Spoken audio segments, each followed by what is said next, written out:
what is this bill really curing, Mr. Speaker? What are we really trying to achieve, looking at both sides of the coin as far as the issues of fundraising, or Harambees as we locally call them, are concerned? Mr. Speaker, you will agree with me, and my colleagues who've spoken earlier before me, that the major reasons that have been there mostly for us being able to conduct this fundraising are for purposes mostly of helping. And in most cases, fundraising is voluntarily. It's a case of willing buyer, willing seller.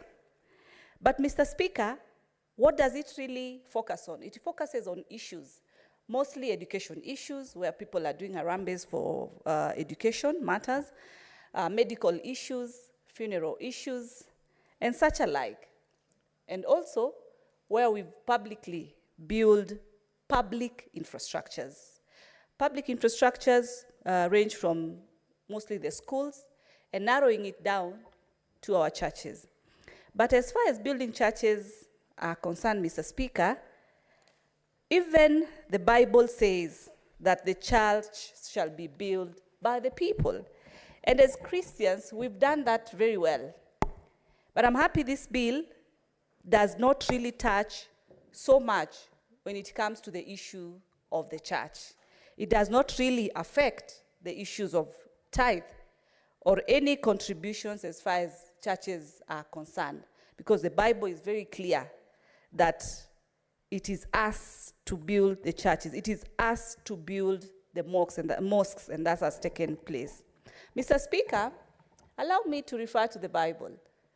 And Proverbs 19:17 says, "Whoever is generous to the poor lends to the Lord, and he will repay him for his deed."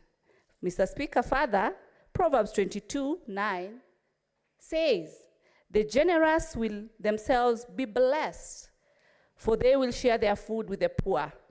Whoever oppresses the poor to increase his own wealth or gives to the rich will only come to poverty." Matters giving, Mr. Speaker, generously, go to or are in the Bible, Mr. Speaker. So, when it comes to the issue of this bill and what it has looked at, it has touched on an additional responsibility to the Cabinet Secretary. Mr. Speaker, this week, not just this week actually, yesterday, we had two CSs who were supposed to appear before this House to be able to answer to a number of questions that have really been there for us, are waiting for them to respond. And unfortunately, they were not able to appear before this House. From the time this House approved in our standing orders that CSS should appear, the Minister for Finance was able to appear for the first time from last year when we started this. So you can imagine subjecting the minister, the CS, to more responsibility as far as the issue of Harambee is concerned.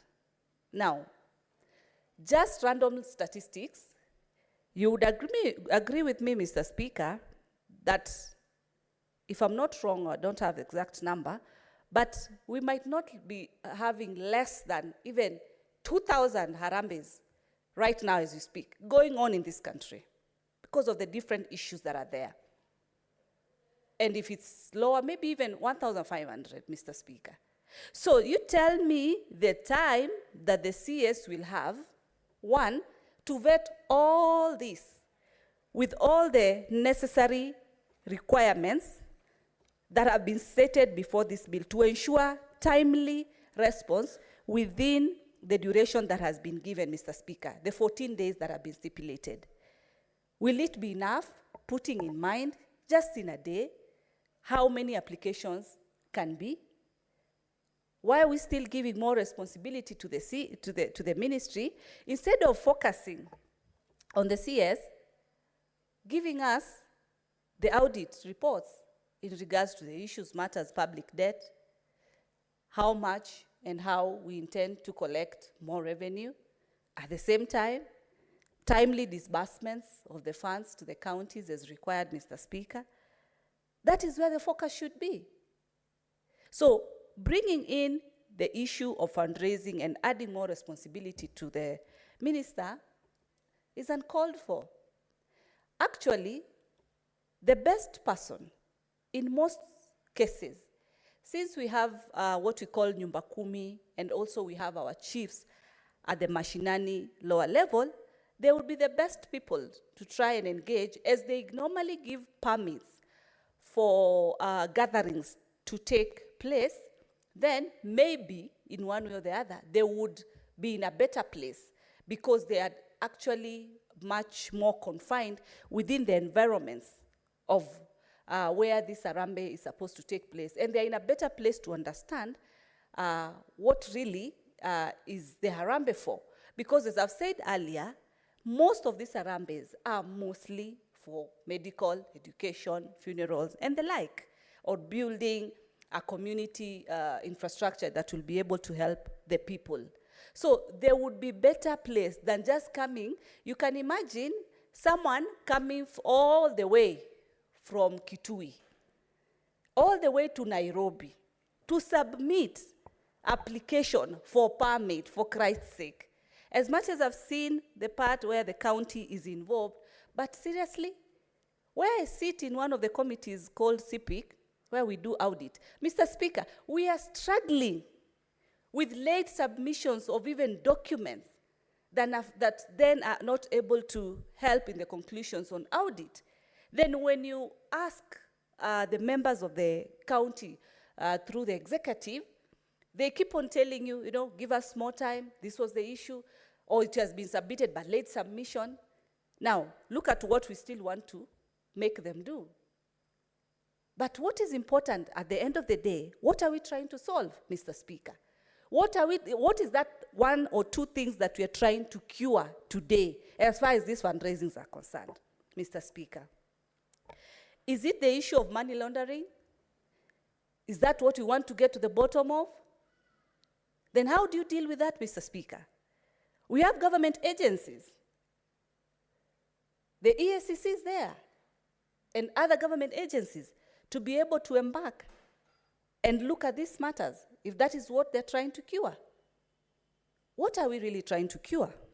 Mr. Speaker, for us to cure the issues of medical, then we should give more time to the issue of SHA, so that the benefits that SHA is supposed and was supposed to provide to the people, one of them, which the president pronounced himself, was to be able to reduce the issues of Harambee, because the medical scheme should be able to cut across most of these chronic diseases that make our people end up incurring very high treatment costs. The solution for medical issues, come Harambees, then is in SHA and should be in SHA.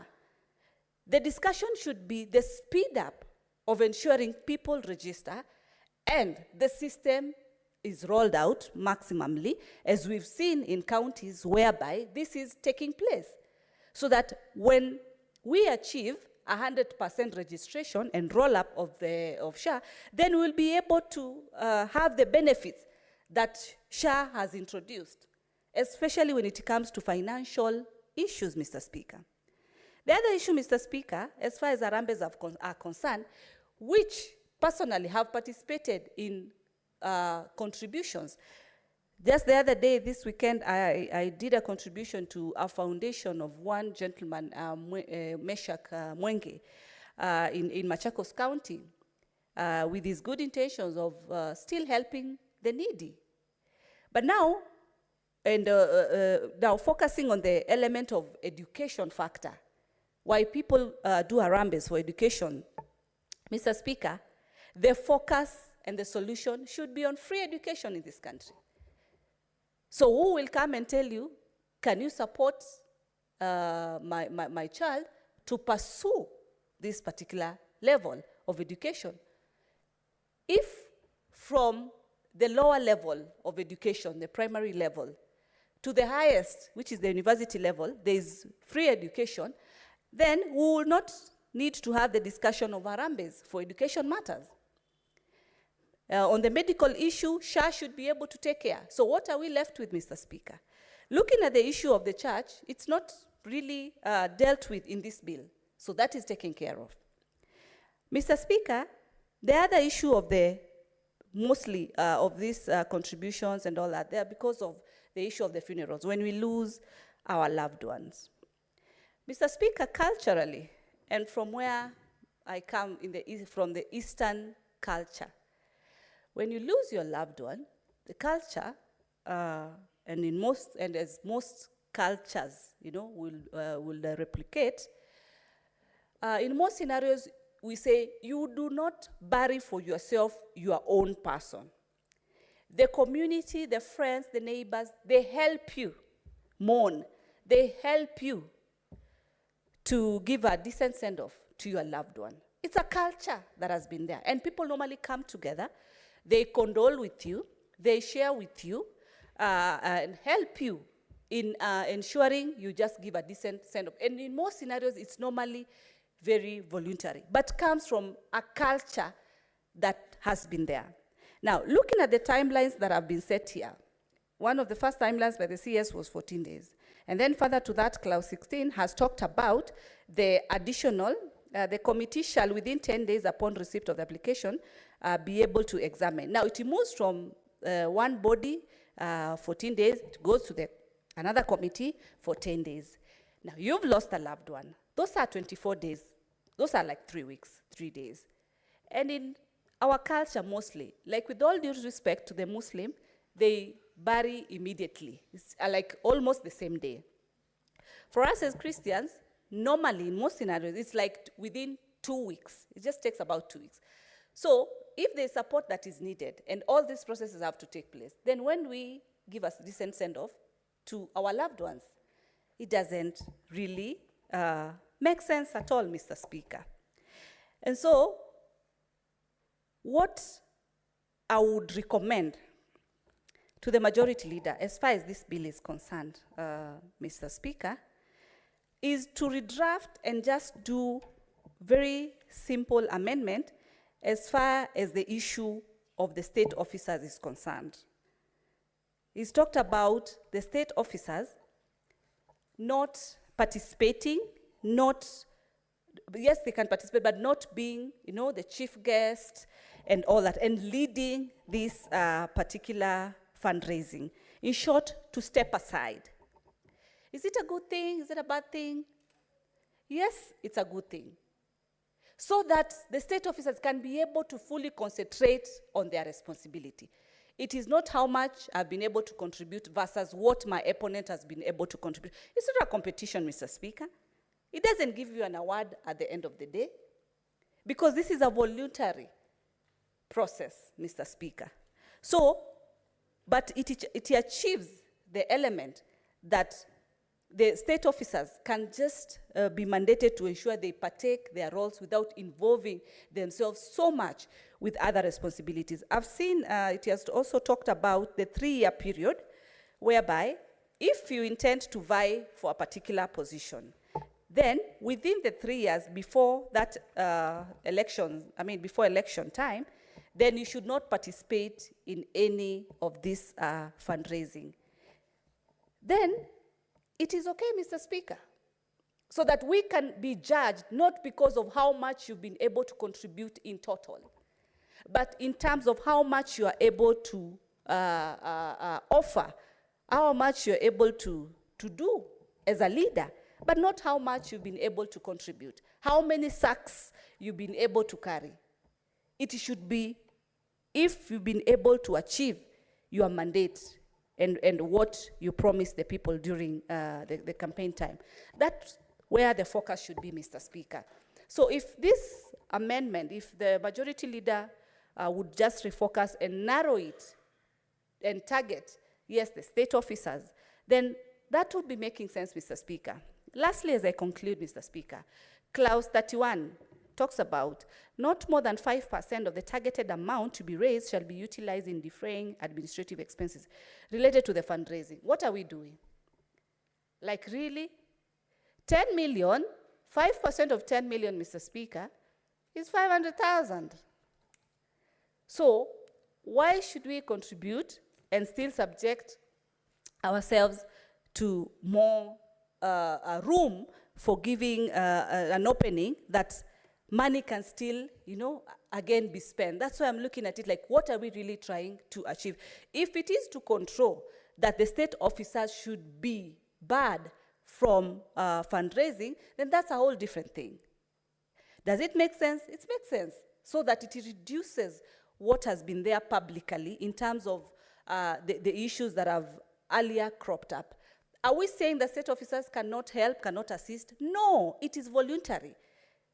But we are limited, we should be limited from the public, so much public image, and you can, in one way or the other, know how to give your own contribution. Because as I read Proverbs, I clearly stated that, it is even in the Bible that giving is a blessing, Mr. Speaker. So 31 talking about another expense of 5% of the particular funds that have been contributed, I mean, it just doesn't make sense. It just needs to be narrowed so that it can be able to achieve its specific goal, Mr. Speaker. With those few and many, I do ask the move of the bill to seek further amendments. Thank you. Thank you, Senator Tabitha. I now call upon Senator Crystal Asiga.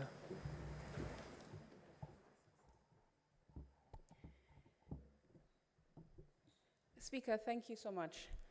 As I've been sitting and waiting to contribute to this amendment bill, I've just been trying to look back over the year of 2024 and figure out if I can calculate or remember how many fundraisers I have been requested to participate in.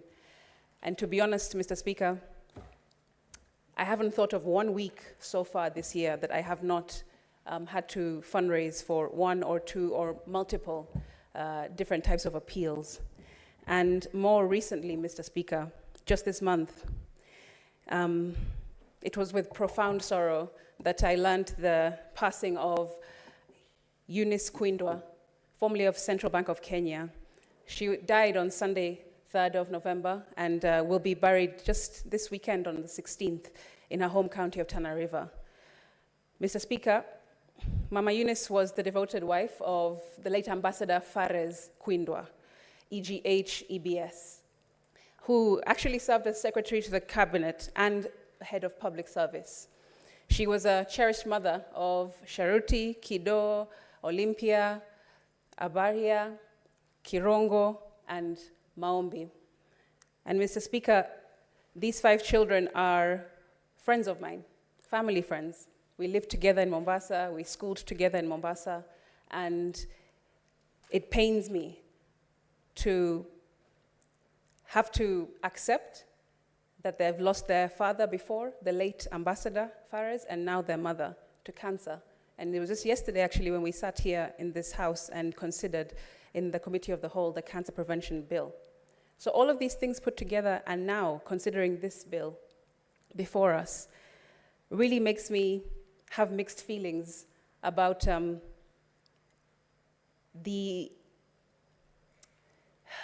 we're going to implement this in the fairest way possible, Mr. Speaker. And I really enjoyed your contribution, actually, Speaker, when you did so just a few minutes back. You really had a considered view of all the different clauses that you felt had to be relooked. And that's what I have also been doing. Speaker, I've been thinking about my friends, kids to Mama Eunice. And as we're considering this bill, I'm wondering how we are to, if I was to take this bill, if it was already enacted, for example, how would I speak to my friends and tell them, I'm so sorry for your loss, but before we go any further, we have to make sure that we are complying with the legislation that has been put in place, which requires you to do this, it requires you to do that, it needs licenses, it needs registrations, it needs all sorts, Mr. Speaker, as outlined in the bill. How would I start explaining that to people who are bereaved, who have lost their parents, who are now orphans? And thank God they are people who are now adults, just like I am, and they have been blessed enough to land on their feet, all 5 of them. But what if it was a family that didn't have that luxury? What if all the kids were minors, for example, and had to bury their parents or their mother this weekend? How would you ask minors to start going through all of these processes outlined in this bill? And how would that be fair to ask that of people who are grieving and tell them that there are timelines and that there are processes in which to follow? Otherwise, they will be running contrary to the law and could face fines and even jail time if they don't do so, Mr. Speaker. That's a difficult conversation. I also thought about what of the cases where people have multiple fundraisers that they're doing at the same time. For example, bringing a body home from abroad where somebody has passed away. That's one type of fundraising appeal, perhaps. Then maybe another committee within the same family is taking care of the funeral costs now in the home county of the deceased person. And maybe there is a third fundraiser because they have to think about the children of that deceased person and how they're going to go to school. So in one family, there could be multiple fundraisers which are going on concurrently. How do we deal with that through this bill? Mr. Speaker, like I said as well, how do you deal with how does this bill deal with situations where, for example, you're looking at people who are marginalized groups? How do you ask, for example, Mr. Speaker, I know in Nakuru County I support a young lady whose mother is schizophrenic, severely so, and she's only in her early 20s, just a young girl, taking care of her mother who can't take care of herself. What if in her case, because she needs fundraising which is continuous to get medication for her mother, which is very expensive in light of schizophrenia and those kinds of intellectual disabilities, developmental disabilities, which are also invisible, how do we then convince or support such a situation through this bill? I think there are several things that we haven't really considered about the real life situation of what is going on the ground. And there are some, and I do understand the objectives from the majority leader, which I read through in the preparation of my contribution, which are very noble and, to be honest, very progressive, in my view. I just think that we are a democracy that isn't quite there yet because the majority of our population are still very, very needy in many, many ways. If this was Switzerland, or if this was Australia, or if this was the United States, Canada, perhaps we could think about realizing this in the best way possible, but we're not there yet. And I'm not sure that we will be helping, but I think that we might be actually hurting the situation if this bill does not really go through a lot of corrections and a lot of amendments to try and cure some of the issues that have been raised by many senators this evening. Mr. Speaker, we don't want to promote this one objective, which I see here, the culture of dependency. I'm not sure that that's a fair statement because of the kind of society we live in. We are dependent. That's just the fact. It's a reality. The majority of us, the majority of us are dependent. And we don't want this kind of bill to speak to the masses, to the public, and to say we are punishing the majority whilst trying to control the minority who may abuse Harambees, who may abuse fundraising appeals. How can we justify that to the masses, which is the majority of Kenyans, Mr. Speaker? We don't want to speak or legislate from a point of privilege, is what I'm trying to say. And I fear that I'm really concerned that that's what we might be risking if we continue without heavily amending or even rethinking this entire subject matter, Mr. Speaker. I want to go to some of the provisions I'm sure people are asking themselves, do I need a permit to conduct a fundraising appeal? How would they know? Well, some of the criteria here are very, very dense. So it says that for one to conduct a public appeal fundraising or a Harambee, they must obtain a permit, has been said. So a person cannot conduct a fundraising appeal unless the person has applied for and obtained a permit. And a person who intends to conduct a the fundraising appeal shall apply to the CS, as the case may be, etc. What information do they need in this application? So they'll need information around the full name and address of the person intending to conduct the fundraising appeal, the purpose of the fundraising appeal, the necessity of conducting the fundraising appeal, the date on which the fundraising is to be conducted, the names and contact details of the persons assisting in conducting the appeal. You'll need the amount intended to be raised through the appeal. You'll need the estimated expenses to be incurred in conducting the appeal, a statement regarding whether any monies have been received with respect to the matter pertaining to the fundraising appeal from any person prior to the date of the proposed fundraising appeal, the place at which the collection is intended to be made, and the expected time frame for the appeal. Mr. Speaker, just me saying that was a mouthful. I struggled even just to say all of those criteria. Now imagine somebody who is in a marginalized group or in a marginalized part of the country who has no clue about this bill. How will this reach them? Imagine those who are illiterate trying to put all this together in the midst of bereavement, being bereaved. How are they going to manage? I'm trying to think about, like I said, persons with disabilities, especially those with intellectual or severe disabilities. I'm trying to think about minors who also may need to conduct fundraising appeals for one reason or the other. I'm thinking about people who are indignant, who need to also adhere to these provisions and these criteria. And I just feel like we may be over-legislating and missing the intent of, or the spirit of a fundraiser, because we're trying to control or cure or curb corruption, as has been alluded to by some other members who have contributed. We can't cut off our nose despite our face, Mr. Speaker. It's difficult as well to continue thinking about how we are going to really realize and implement this in the best way possible, Speaker, because it will need the general public to be sold to this bill. And I should also say that I'm in the Labor and Social Welfare Committee that considered this bill, and we listened to many public participation contributions, and we went through the matrix. And a lot of it was not in support of the bill, if I'm completely honest. And I'm sure that the majority leader is aware of all this through a report that I'm sure the Labour chair has or will be making available to him.